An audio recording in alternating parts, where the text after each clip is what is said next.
Good morning and welcome to Jasiri. I have a question for this administration, but before I ask, right, we have said on this show that we're committed to giving you the gist and the hottest and trendiest topics in town. Whether or not it's raining, there's snow, there's no snow in Nigeria, but there's snow in the north, but you know, regardless of the situation. And Lagos has once again shown itself this morning. So you have a beautiful blend of a beautiful duo here in the studio. I'm talking about myself and Catherine. Yay! Anyways, no, don't let them hear you. I didn't say it. But of course, Lolo and Annie will be joining us very soon. But we have someone who is very special to us on this show, and I'm sure you've seen her once in a while, you know, do her thing. Sometimes the camera will catch her dancing. Did you post that? On her birthday? No, I did. Yeah, I did. I did. Okay, so we have joining us right now in the studio, Olive and Mother. The one, the only. I can bet that she's dancing in. I said it. I just knew it. I just knew it.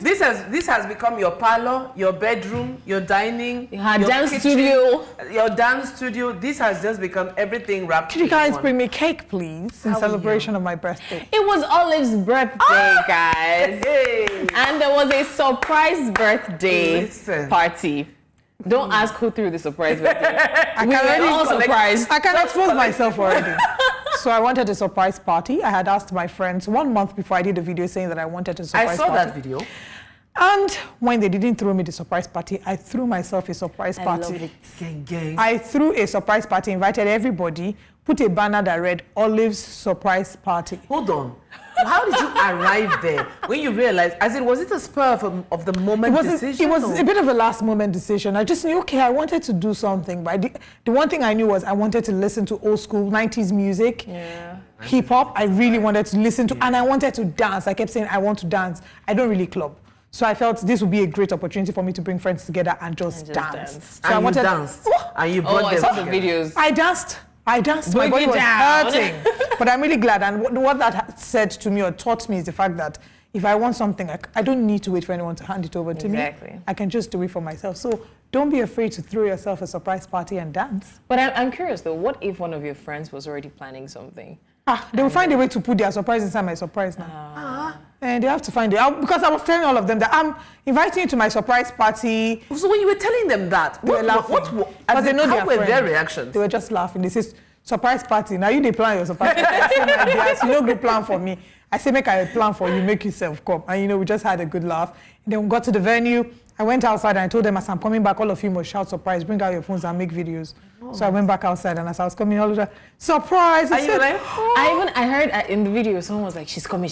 I'm like, I was so confused. Is this a dramatic? I don't know, I was honestly so confused. They were such a great sport. Take charge, take the bull by the horns, and make it happen for yourself. Don't wait for people to do stuff for you. Get up and do it, especially when you've earned it.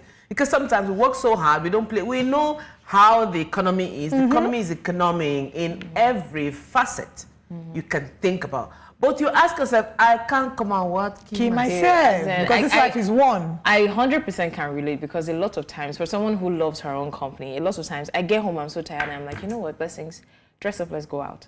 And then I get dressed, and then I go out on my own. Like, I'm literally so dramatic. I'm out and I'm eating something. I'm like, let me just try something new. I feel like I'm out with friends and so. But it's very fulfilling. Sometimes I even get a cake. I'm celebrating me. I'm not celebrating. And I just enjoy. I don't do you write happy birthday on the cake? It's a good feeling. I did 4 months before my birthday. You did? I went out with a friend and I said, I'm in the mood to celebrate my birthday. And then he ordered the team. He told them, today's her birthday, and they came to sing for me with happy birthday cake. Did you have dolls growing up?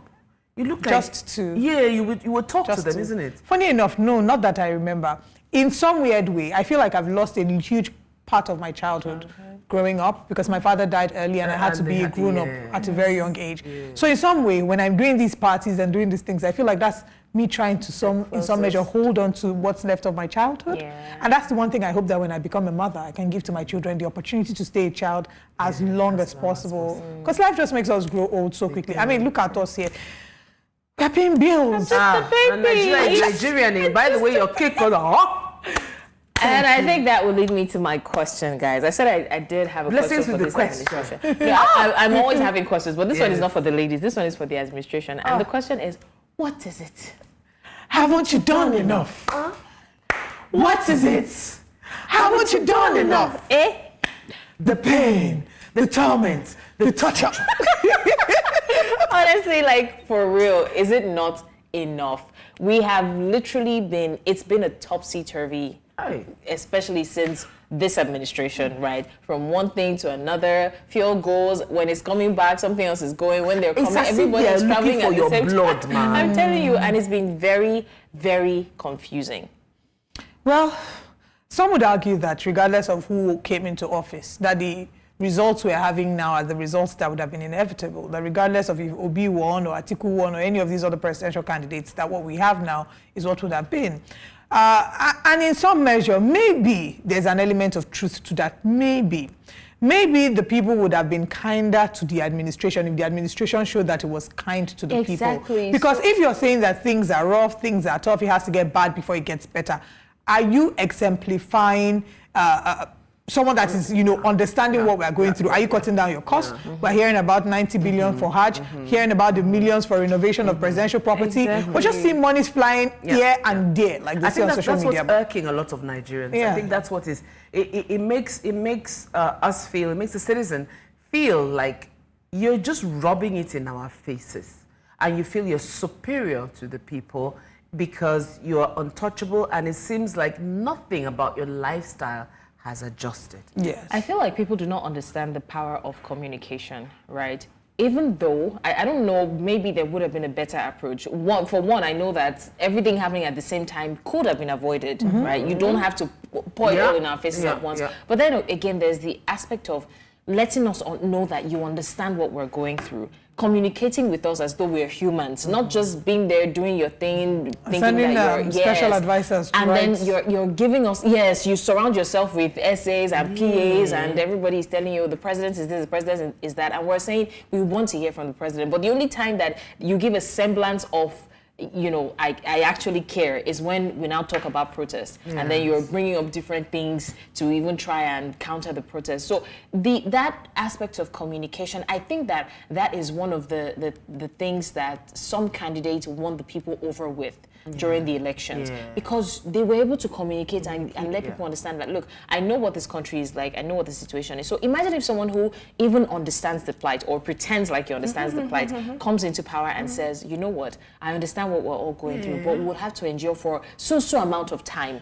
It might get worse, but I promise it will get better. And you're not flaunting things in our faces, you're not buying 2 private jets, you're not doing this every day, and we're like, but this money, you said we're all pumping money, so why am I pumping money? And then I so things like that. understand what you're saying, because Nigerians, I think we are naturally kind. We resonate well emotionally. If you come to us like that and say, guys, okay, we'll need a bit of time, we'll need this, we'll need that, these are things that we're actually doing, I think we would actually throw our weight behind the leadership and feel like, okay, we're heading somewhere. If we don't feel like we're heading somewhere and we feel like we are the only ones bearing the brunt of it, then that's where the anger, the dissent, the bad blood, the hot body, that's where it all comes from. And now look at fuel scarcity. In fact, the fuel scarcity is one that annoys me, because it's like every AK market day, there's fuel scarcity. But we have a semblance of normalcy, of sanity. After a while, it's just like when you've had lights consistently in your house. Am I the only one it happens to? I think it's a trauma response. I start to get worried because I think something is about to happen. Transformer is about to blow. Something is about to happen where I won't have light for a week or two. It's the same way when there's been no fuel scarcity. For a while, when there's been no fuel scarcity, I'm a bit worried about when the next one will come. And when it comes, it always bites hard. You know what's ridiculous is that right now people are being pushed to buy at the black market for, guess how much? Between 1,100 and 1,300 at the black market for a litre. How are people meant to survive? How are people meant to cope? Then this would then translate into the cost of transportation, the cost of feeding, and the cost of everything in general. And you know what's even worse? For those who have services to render, the service providers, your clients will still come to you and tell you that economy is hard. Please have mercy on me, cut for me, And whilst they are telling you to cut, it's the same market you are shopping from that they're shopping from. And I'm just like, it's hitting all of us. The economy is hitting all of us together. Man, well, that's a sad note to start on. It is, honestly.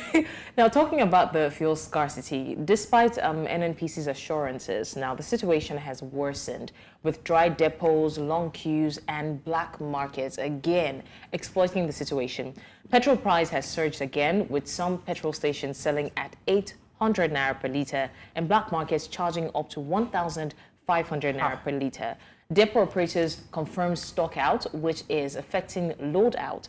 The National Vice President of the Independent Petroleum Marketers Association of Nigeria, IPMAN, Ahmed Fashola, hopes, quote unquote, for normalization once products reach depots. Meanwhile, Nigerians are struggling with inflated prices and limited supply, compounding economic hardship with no immediate resolution in sight. I think that's the scariest part. Yes, the fact that we don't know when all of this will end and if all of this will end, because everybody is hoping. Even people who are looking up to now are hoping. I mean, take a look at, Olive said even 1,000 to 1,300, and I was still, now it's 1,500 actually. Oh, and we know that Nigeria is dependent on oil, but also largely on petroleum products as well. Listen, it doesn't even make sense. Transportation, business, technology, education, health are the people who are running this country trying to sabotage its existence. It's as simple as that. Make your refineries work. No. Support the person that has sunk millions of dollars to build a refinery and hopefully meet demand. No. All we hear are excuses. Where are the solutions? These are questions. It's a ripple effect, guys. It's this petrol scarcity. Yes, we understand it. Usually, it's at certain periods of the year, like Christmas, during festive seasons. Yes. Right now, it's just... Now, it is a daily occurrence. So, I mean, maybe this is some good news. Tinubu has asked NNPC to sell crude oil to, Dangote as well as, Dangote refinery. And the good news is that they're not selling it in dollars. They're selling it in Naira. So, I mean, it's great news. The hope is that it will help stabilize the exchange rate and help stabilize the price of the fuel. So let's hope that that's something to look forward to, and it happens as soon as possible. We had talked about it earlier, and part of the conversation was that we hope that this is monitored strictly to ensure that corners are not being cut here or there, and that it happens as soon as possible, because regardless of the drama that Dangote has been embroiled in with the federal government, it's a mutually beneficial relationship for the government and for Dangote and for Nigerians, because we're the ones that are going to benefit from this crude oil. He will no longer have to import or buy crude oil externally. So I'm hoping that this is something that happens quickly. And to think, if Blessings would say something like, is there a bigger picture to this? Is it just a facade? Is there a story, a picture behind the picture? Well, the bigger picture... We're trained to think that way nowadays, because you say one thing, for the up, it looks great for I mean, of course, many people feel that there is a political undertone to all of this. So immediately I saw that story. The first thing that came to my mind was, I think, I can't remember which country now was inviting Dangote to invest. No, I don't think it's because of that. Gabon. Yeah. So Dangote had been embroiled in a lot of drama recently. This is the most any of us have heard Dangote speaking forever. He was granting media and interviews almost every other day. Because it did feel like his back was pushed against the wall, right? We had seen that the federal NNPC had said that their percentage had cut from 20%, I believe, to about 7%. So there's just been a lot of things he has had to speak about. The DG of NMDPRA had come out to, the CEO, I beg your pardon, of NMDPRA, Ahmed Farouk, had come out to say that, to question the quality of Dangote's product. So there were so many things he felt like he had to keep explaining himself about. And that is frustrating for someone who doesn't speak a lot. However, some people would argue that it is scammer because he had gotten undue advantage from the government. So there are those who are in support of him, saying that the government is frustrating him, and this is something that will benefit us. There are others who are saying, well, he's been benefiting unduly from the government, so maybe it's time to pay the price. So my thing is, nobody has stepped up to the challenge, right? That's why a lot of times when they talk about this Dangote's monopoly and stuff, I'm like, who else is stepping up to the challenge? Someone will say they've not been given the platform or the chance. When they say these things, I think another angle to look at it will be, if you're saying he's getting undue advantage from the government, did he force the hand of the government? Exactly. If the government decided that, if the government wanted to be a fair government, wouldn't you be the one to say, okay, we've given you enough help, let's look for other people we are assisting? What has become of our refineries? Our Minister of Petroleum is there shaking hands with Dangote in this picture. So at the end of the day, it's whatever the issue is, all we know is we want to see a steady supply of petrol, we want to see it at a reduced rate, and we want to see a stabilization of our FX. Whatever they need to do, amen. And the church said, amen. Amen. Okay. I was going to quickly say, but this fuel scarcity, look at the protest. You cannot, is it not sweetly coincidental that in 2 days or tomorrow now, protests are scheduled to take? If you want to stop Nigerian youth, those that want to protest, they will trek. People that have been trekking since. Fuel scarcity to go whine you, but no panic. All right, we go on a short break. It's still just 3 o'clock, and don't forget we have more in store for you. So after the break, we'll be right back. Stay with us.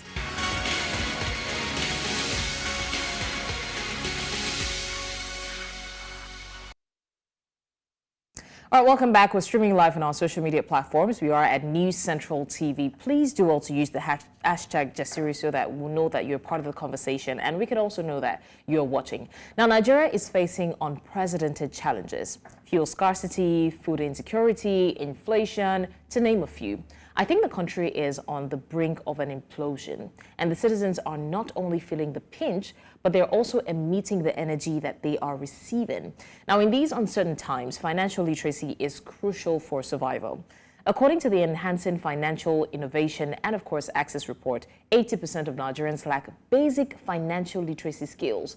National Bureau of Statistics state that the country's inflation rate has risen to 21.34%, with basic staples like rice, beans, and even yam, guys, reaching unprecedented price hikes, straining household budgets, and over 200,000 Nigerians have lost their jobs in the past year. Now, it's clear that Nigerians need expert guidance on managing their finances in this volatile economy. And that's why we're excited to have a renowned chartered accountant and financial expert, award-winning founder and CEO of Money Africa, an ed-tech platform with a thriving community of over 200,000 members dedicated to promoting financial literacy and investment. So, ladies, welcome with a Jasiri round of applause, Oluwatosin Olaseinde. Did I get that right? Welcome to the show. Welcome. Thanks for joining us. And as you can see, we have a full house. We are together like we never left. We made it. How are you? We made it. You made it. Please. We're hanging in there. Yeah. By the thread. By a thread. Hanging. Yes. We're hanging. Very interesting, because I did take one of Tosin's course last year. I did a lot of financial literacy for myself last year, and I was very privileged to be under one of her expert tutelage, So it's very interesting. Okay, so let's just start with the basic. What exactly is financial literacy, especially with everything going on right now? What do you think is most crucial than ever for anybody to pick up fast? Because now everything is like fire brigade approach, honestly. Financial literacy basically is just understanding how the money works. What is my income? What is my expenses? And how can I save for the rainy day? That's basically what financial literacy is. And we're on unprecedented times. Things are really tough right now. People are trying to survive. So a lot of people come to us, Tosin, how do I invest? How do I save? I'm like, it's the person that is alive that can save and invest. So for now, if your priority is survival, that's absolutely fine. Yeah. We can save and invest later, but we have to stay alive. So right now, we're playing on a survival mode. But those that have access to do more than surviving, please go ahead and save and invest. I like that you actually said that, because a lot of people are feeling pressured, especially in this economy, that, I still need to save, I still need to invest. So I like that you actually put it out there, it's like a soft landing. Right now, everybody's on survival. Everyone. So if you have to do all you can to survive. But then again, there's the, for saving and investment, right, especially in this economy, it can be quite tough. Right? We're talking about budgeting the other day, and I said that I personally don't budget again. I just go to the market, anything my money can buy, I pick it and I go home, So it's quite tough, to be honest, because you don't want to go out to the market and then you buy things and you get home feeling like you've wasted money. So how do you still, in a bid to save and maybe invest, or maybe just save, at least focus on saving for now, how do you learn to manage your finances? Are there apps that can track your finances for you? How do you learn to manage it without feeling like you're wasteful?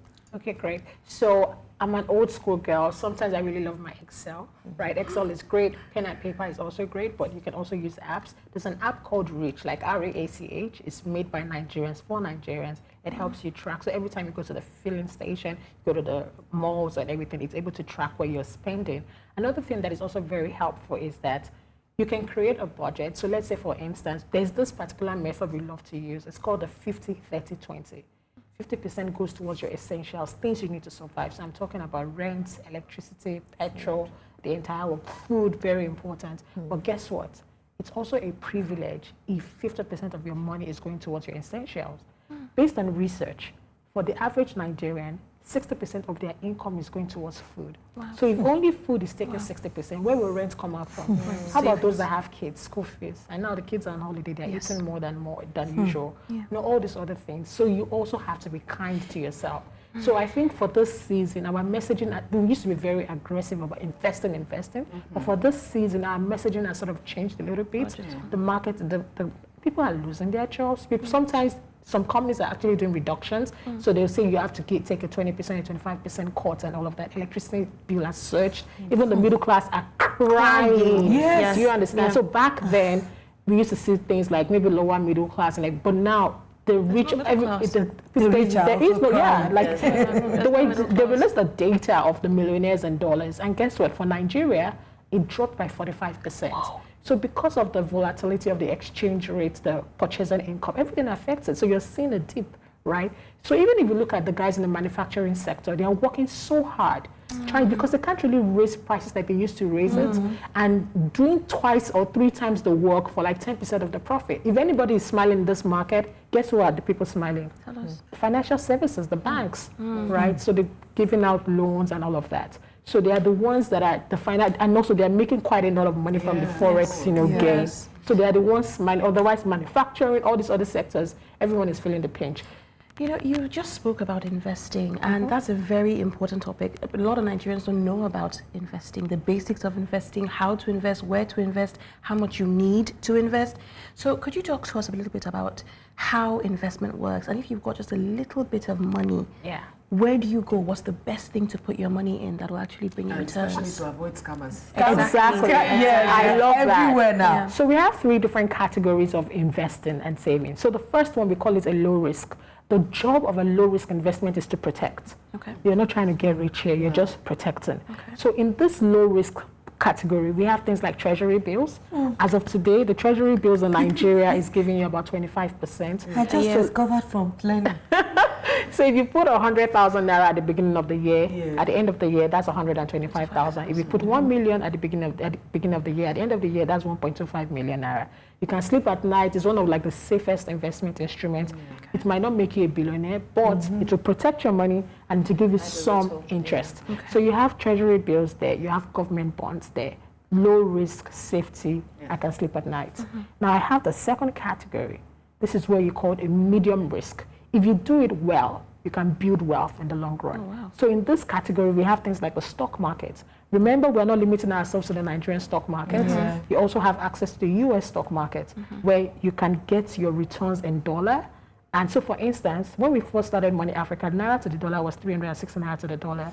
Our people that invested then, when they're now changing it back to Naira, it's about 1,600. So you're not just fighting inflation, you're also being able to sort of match up with the dollar to the Naira exchange rate. So in this medium category with stocks, it's able to help you build wealth in the long run. Then you have the last category, which is a high risk. And this is where a lot of young people get it wrong. Here you have cryptocurrency, you have forex. We always advise people, don't put more than 5% of your portfolio here, because guess what? It can wipe out overnight. Right. So the biggest mistake a lot of people make is you're either taking too much risk or you're taking none at all. So you find people say, I'm scared of the market, I don't like investing, I'll just, eat and just, save money. Exactly. And then you have people putting their school fees, putting their children's school fees in cryptocurrency, putting their rent money in cryptocurrency or going too heavy on it. So what we are trying to do here is this. We're trying to balance. So we're taking some risk, but we're not taking too much. So we're just trying to balance. All right, so many people are in debt. You mentioned debt and the financial... Why are you looking at me?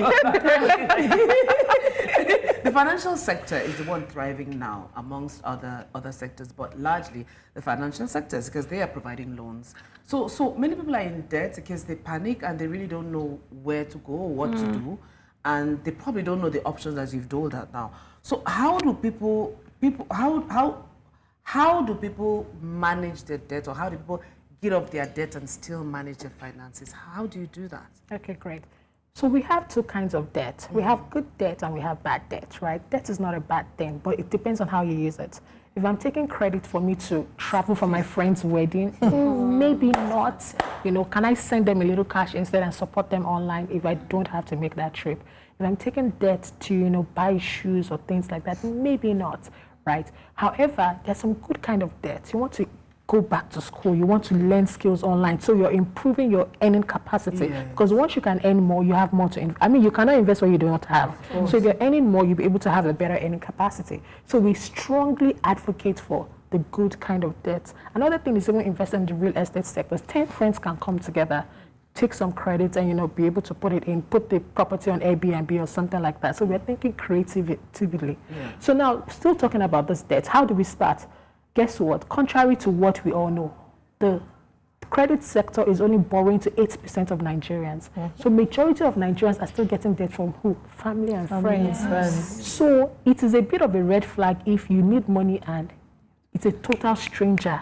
So people are asking, how come there was nobody, like even if it's somebody that knows somebody, but like somebody totally far off that nobody knows, like maybe you've ruined your reputation around everybody that knows you, that you're not even able to, leverage on that network. So you have to keep your family and friends. If you've borrowed money from them, some life happens. If life happens, be honest, be transparent, let them know, change the timeline, stretch it out, but you have to keep that pipeline very clean because majority of Nigerians, that's where they get debt from. The next one I will now, financial services, commercial banks like your GT, Access, and the rest of them. They don't even serve the whole market, just like 8%. Then the last one is your microfinance. Microfinance banks are quite expensive. They charge like 4 or 5%. In short, if you find 4%, you'll be lucky. 5% per month. So let me do the math. 5% per month means that you're charging 60% per annum. So if you borrowed 1 million naira, you will be paying about 600,000 naira as interest. Yeah. Oh, that's a lot. So I love financial literacy. You just asked something, and in fact, I think this is going to lead me to the next question.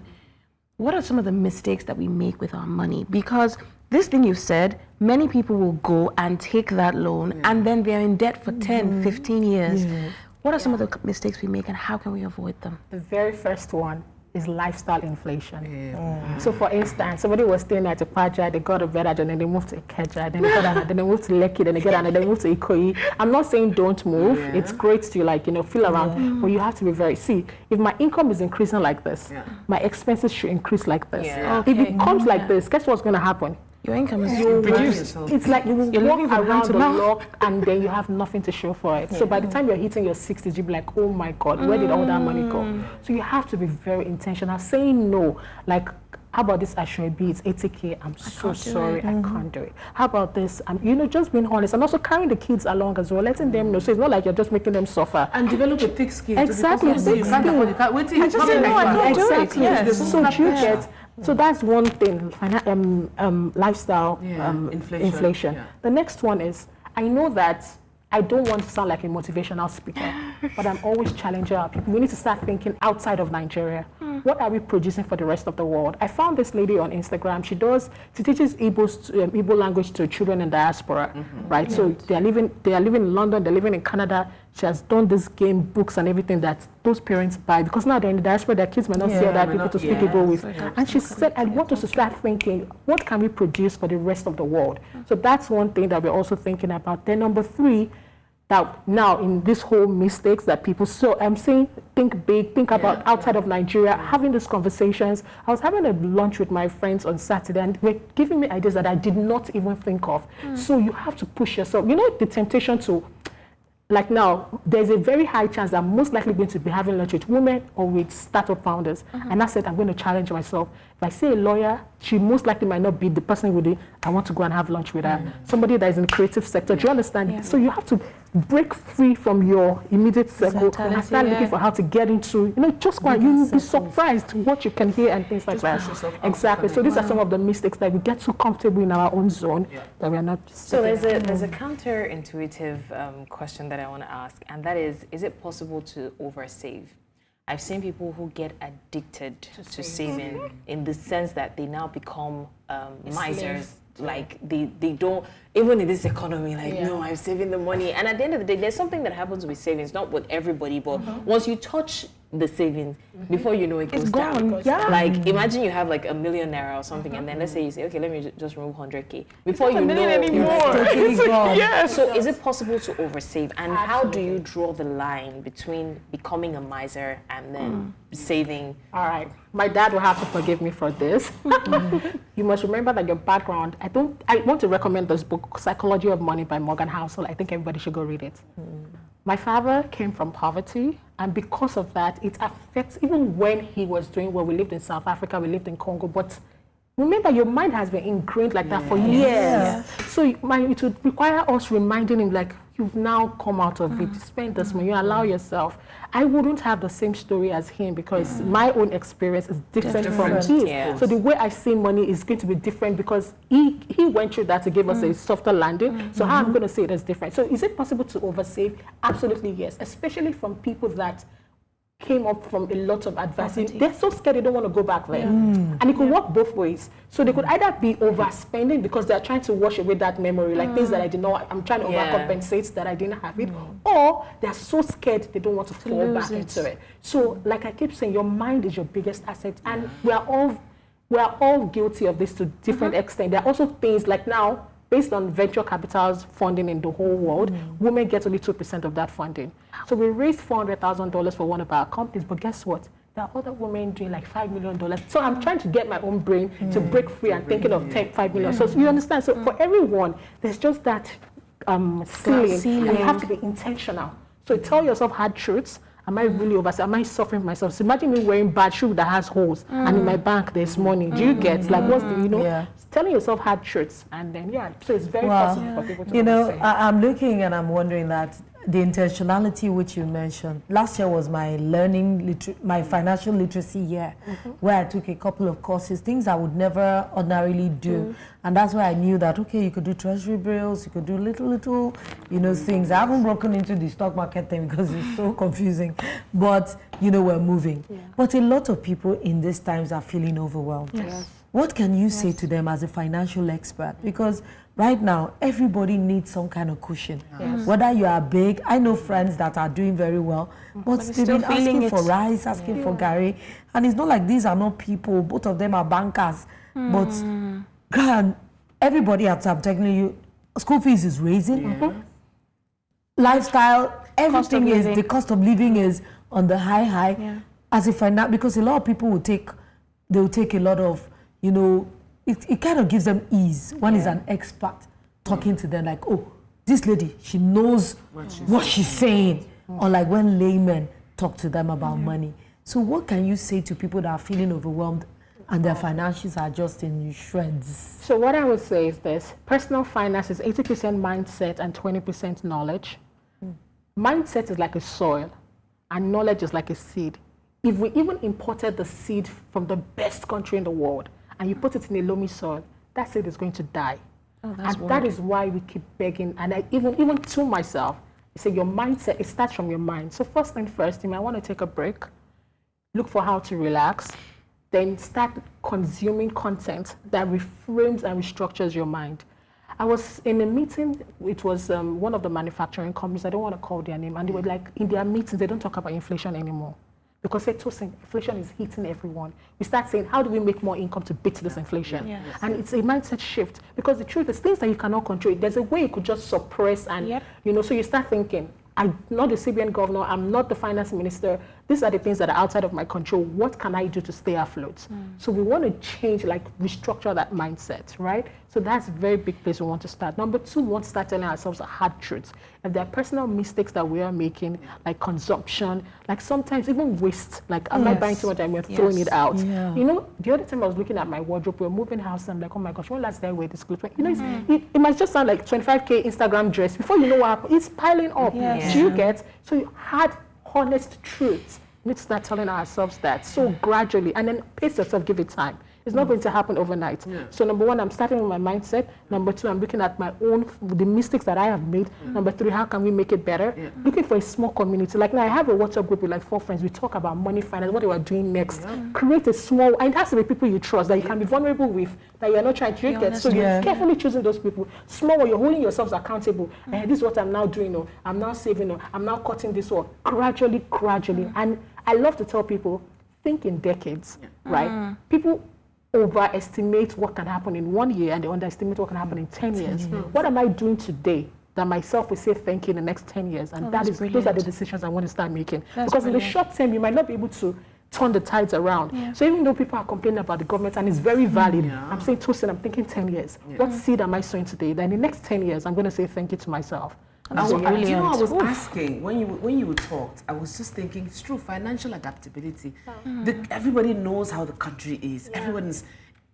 We are in news anymore. So how do we, for people who, when you talk about creating your small WhatsApp groups, all that is feasible and it's workable. Well, when you say financial adaptability, how do we adapt to our finances apart from, taking care of the clothes that we're not wearing again in the wardrobe and just stop buying things that because they look good and, just discipline, and stop buying the perfumes that we really, really like, because shots fired! Shots fired! I'm just asking because we desperately need financial adaptability. We do, and especially in this country and what is happening right now, we really do. If not, can go crazy. And it's the person that is alive that will save, that will invest. So it's a mindset game. I even spoke to another friend. She was like, Tosin, do you know I have a bedtime routine? I'm like, what do you mean? You just jump into bed.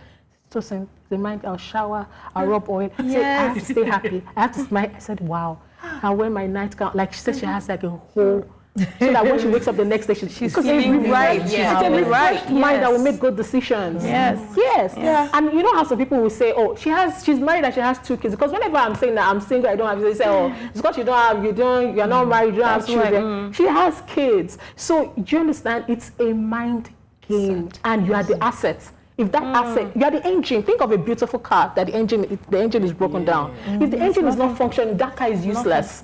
So you are so every time you're thinking about it, Tosin is the engine. Have to take care of Tosin. If Tosin is fine, everything will work out. Yes, there's a particular leadership course I went for. I was even thinking they would teach us how to do explanation, growth by 20%. Guess what they did? They were just reforming our mind and just teaching us about leadership. They said, if you are fine, every other thing will come, and it made perfect sense.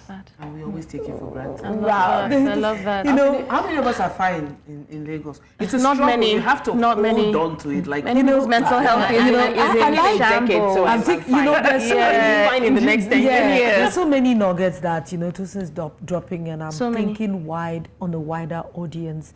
A lot of women are the ones that struggle the most because the women, the capacity. Most of the capacity in homes, earning capacity is shouldered by women.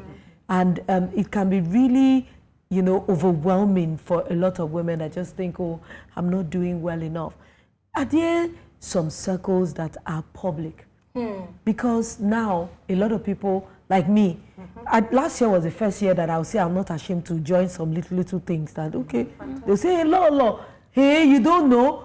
That was the first time I met someone that said, what's your relationship with money? It wasn't even she said, what's your earliest memory of money? And everybody, that was when we met Diola. Mindset. Everybody there started crying. Because it's the earliest memory we all remember. It's of lack, struggle. Are there spaces that they would say pay? Yeah, they are. Because pay is another problem.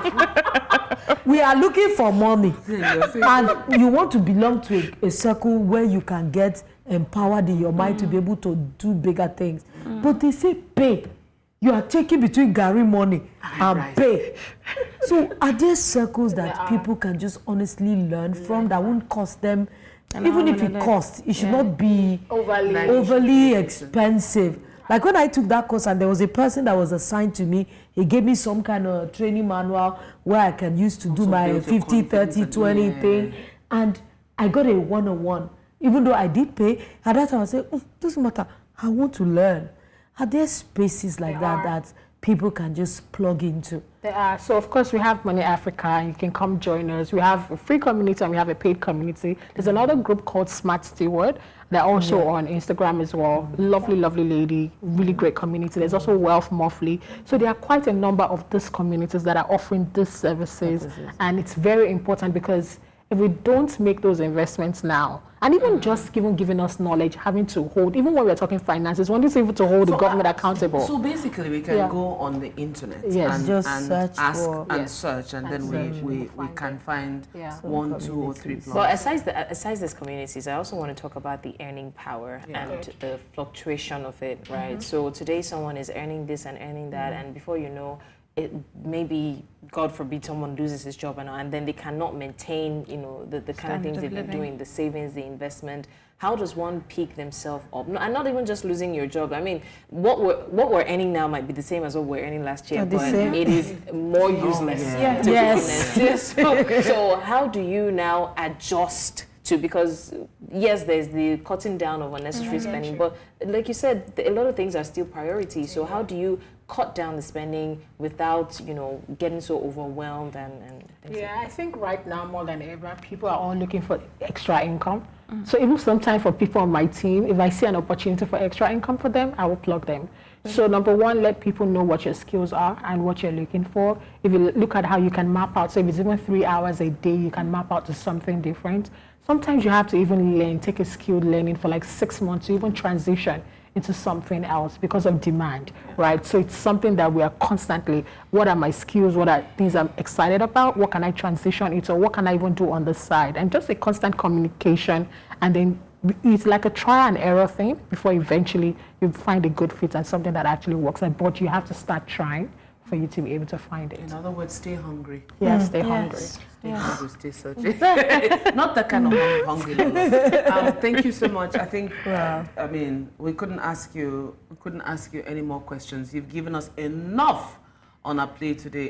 We want to thank Oluwatosin Olaseinde. Thank you for coming on, Jesse. We really, really appreciate it. But we're not done. We're not done with her because I still have some questions. So let's go on a short break. When we come back, I'm not done. Let's see. What are you asking for?